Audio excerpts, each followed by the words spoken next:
আজ আমি কোনো রকম ইস্ট বা টক দই ছাড়া খুব সহজেই বাড়িতে অমৃতসরি আলু কুলচা বানিয়ে দেখাবো।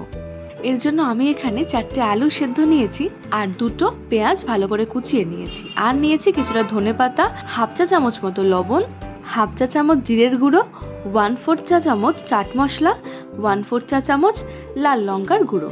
আর তারপরে সবগুলোকে একসাথে হাত দিয়ে ভালো করে মেখে নিলাম। এবার এখানে 300 গ্রাম ময়দা নিয়ে তার মধ্যে 1/4 চা চামচ লবণ আর 1/4 চা চামচ বেকিং পাউডার নিয়ে ভালো করে একসাথে সবগুলোকে মিশিয়ে অল্প অল্প করে জল ঢেলে খুব ভালো করে একটা নরম ডো বানিয়ে নিলাম। ডোটা দেখতে ঠিক এরকম হবে। এবারে এই ডোয়ের মধ্যে আমি 1 টেবিল চামচ মতো বাটার নিয়ে আবারও ভালো করে একসাথে খুব ভালো করে মিশিয়ে তারপর এটাকে একটা ঢাকনা দিয়ে ঢেকে রেখে দেবো কমপক্ষে 15 মিনিটের জন্য।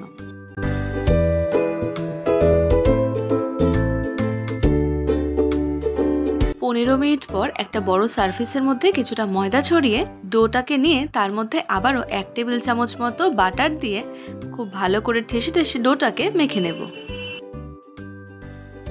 তারপর ডোটাকে একটা বড় রুটির আকারে বেলে তার মধ্যে মাঝখান থেকে আবারও 1 টেবিল চামচ মতো বাটার দিয়ে তারপর দু সাইডটা ঠিক যেরকম আমি ভিডিওতে দেখাচ্ছি ঠিক সেই রকম আস্তে আস্তে রোলের মতো করব।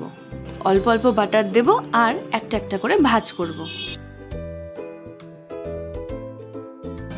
পুরো ডোটার মধ্যে খুব ভালো করে বাটার লাগানো হয়ে গেলে আর ডোটা এরকম লম্বা রোলের মতো হয়ে গেলে সেখান থেকে রুটির মতো সাইজে বড় বড় লেচি আমরা কেটে নেব।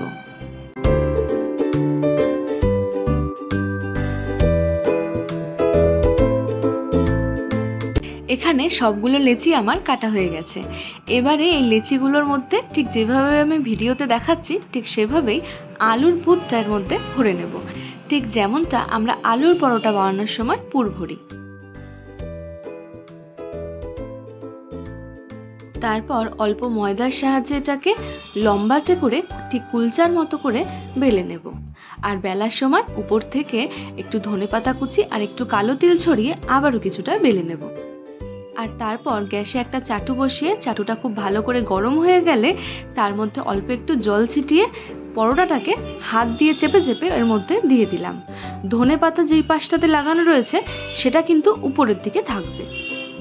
আর হাত দিয়ে দিয়ে একটু চেপে দিলাম যাতে জল আর চাটুটার সাথে রুটিটা খুব ভালো করে চিপকে যায়। আর তারপর কিছুক্ষণ এই নিচের দিকটা সেঁকা হয়ে গেলে ঠিক চাটুটাকে ধরে আস্তে করে উল্টে দেব, ঠিক যেমনটা আমি ভিডিওতে দেখাচ্ছি। এভাবে করলে উল্টো দিকটাও খুব ভালো করে সেঁকা হয়ে যাবে আর পারফেক্ট একটা স্মোকি ফ্লেভারও চলে আসবে। দুই দিকে এভাবে ভালো করে সেঁকা হয়ে গেলে খুন্তি দিয়ে সাবধানে তুলে তারপর গরম গরম এর উপর থেকে একটু বাটার লাগিয়ে নেব। তাহলেই বাড়িতে খুব সহজে তৈরি হয়ে গেল অমৃতসরি আলু কুলচা। আমি এই আলু কুলচা ছোলার ডালের সাথে সার্ভ করলাম, তবে আপনারা চাইলে চিকেন, মাটন, আলুর দম কিংবা ডাল মাখানির সাথেও সার্ভ করতে পারেন। খাওয়াটা জাস্ট জমে যাবে। লুচি, রুটি, পরোটা খেয়ে একঘেয়েমি হয়ে গেলে এই খাবারটা অবশ্যই বানিয়ে খেতে পারেন। আর আজকের আমার এই ভিডিওটা ভালো লাগলে ভিডিওটাকে লাইক করে চ্যানেলটিকে সাবস্ক্রাইব করে দেবেন। দেখা হচ্ছে পরবর্তী পর্বে। ততক্ষণের জন্য ভালো থাকবেন, সুস্থ থাকবেন।